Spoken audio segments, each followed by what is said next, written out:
Ever walk into a bike shop and feel that weird silence? Like the bikes look awesome, but no one's buying? That's the story with these 7 Japanese motorcycles. They're cool, but missed the mark. And now they're way cheaper than you'd expect. Stick around, because the last one will seriously surprise you. Number 1. Honda DN01, the weird one that didn't fit in. This bike came out in 2008 and it left a lot of people confused. Honda is usually known for making smart, strong motorcycles and fast sport bikes. But the DN01 was something totally different. It looked like a cruiser, rode kind of like a scooter, and had parts of a sport bike too.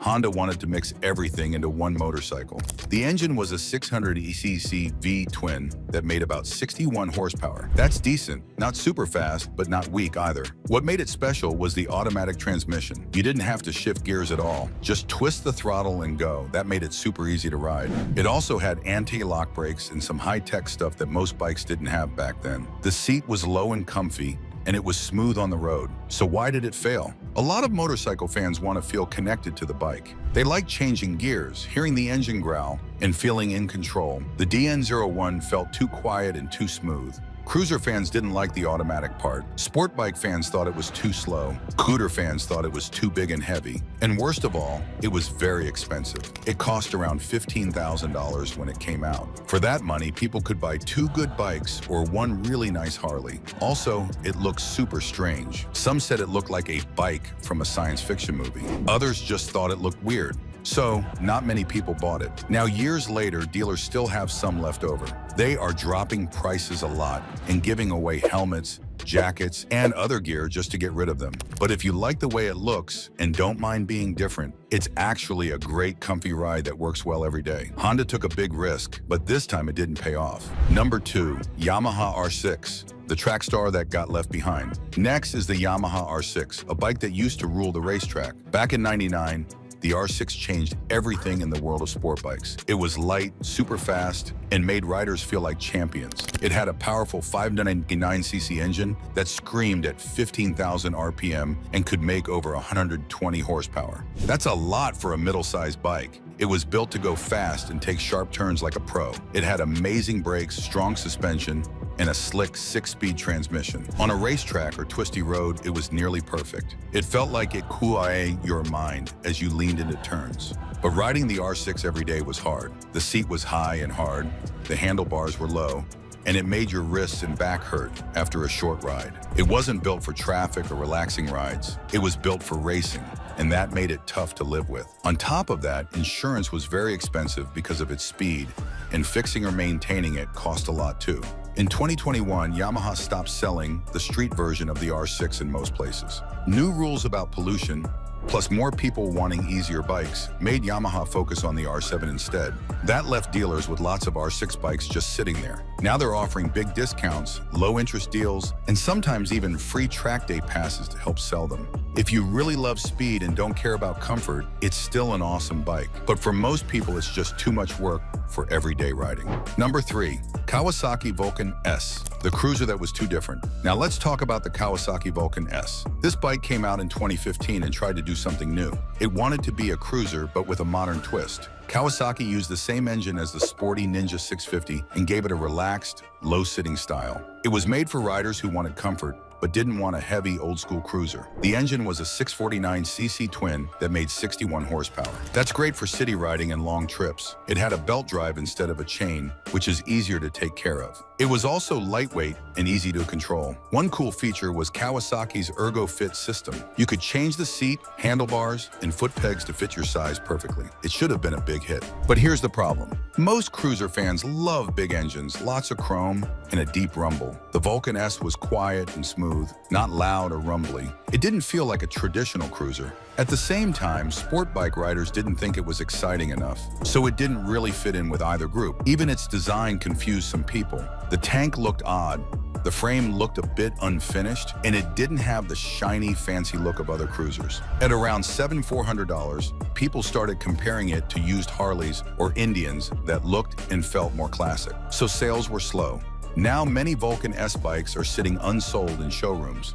Dealers are offering big deals, free parts, service plans, saddlebags, and price cuts, just to make room for new stock. If you want a super easy-to-ride, reliable cruiser and don't care about traditions, the Vulcan S is one of the best bargains out there. Number 4. Suzuki GSX 250R, the beginner bike that stalled. Let's talk about a bike made just for beginners, the Suzuki GSX 250R. When it came out in 2017, it seemed like a smart idea. It had cool, sporty looks like the bigger GSX-R bikes, and it promised to be fun and easy to ride. It also had a trusted name and a price that didn't break the bank.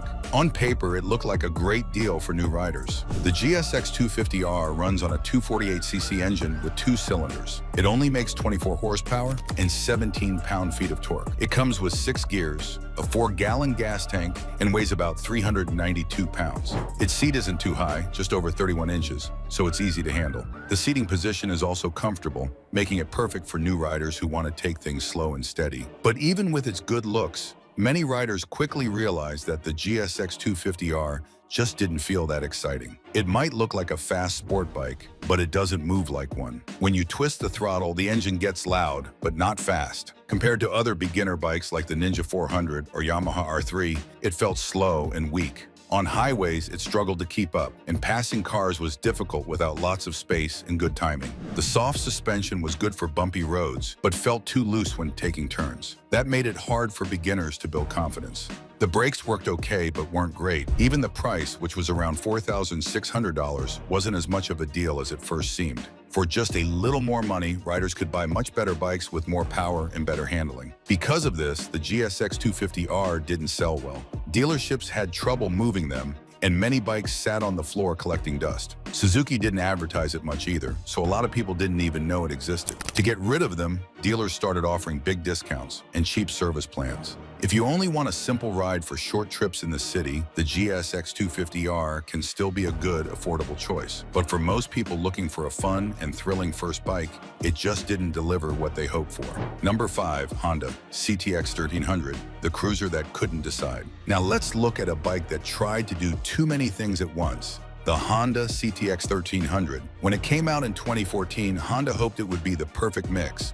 Something easy to ride, comfy for long trips, but not as huge or scary as other big touring bikes. They wanted it to appeal to riders looking for comfort without the size or price of a full touring machine. It had a 261cc V4 engine, the same kind used in Honda's ST1300 touring bike, but tuned for smoother power and lower speeds. It made around 81 horsepower and 78 pound-feet of torque. It had 5 gears and a shaft drive, which meant no messy chains. At 730 pounds, it was heavy, but with a low seat and wide bars, it was easier to ride than it looked. The fuel tank held just over 5 gallons, and it came with anti-lock brakes, traction control, hard saddlebags, and even Bluetooth speakers on fancier versions. But things didn't go smoothly. The bike looked strange, the front was wide and chunky, while the back was short and narrow. No one could tell if it was supposed to be a cruiser, a bagger, or something from the future.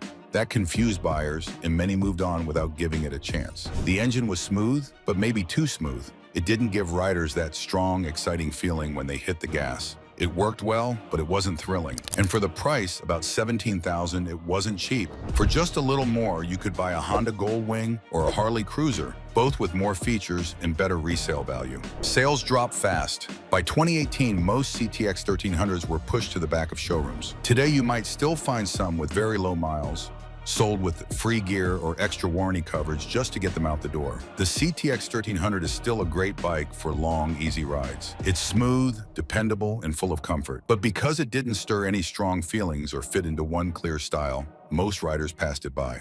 Number 6. Kawasaki Concourse 14, the overlooked power tourer. Here's a bike that should have been a legend, but slowly faded away. The Kawasaki Concourse 14. This bike launched in 2008 and was built for riders who wanted fast rides and long trips in one machine. It had the heart of a sport bike but the body of a tourer, with power to match and comfort for miles and miles. Its engine was a massive 1,352cc 4-cylinder. It made a 156 horsepower and 100 pound-feet of torque. It had 6 gears and a shaft drive, made for long-distance travel. It wasn't light at about 690 pounds, but once it was moving, it handled like a dream. The gas tank held nearly 6 gallons, so it could go far without stopping. It came packed with great features: anti-lock brakes, a tall windscreen you could raise or lower, heated grips, a tire pressure monitor, and roomy saddlebags that look sleek. Newer models even had traction control and keyless start. It was fast, comfy, and great for long rides.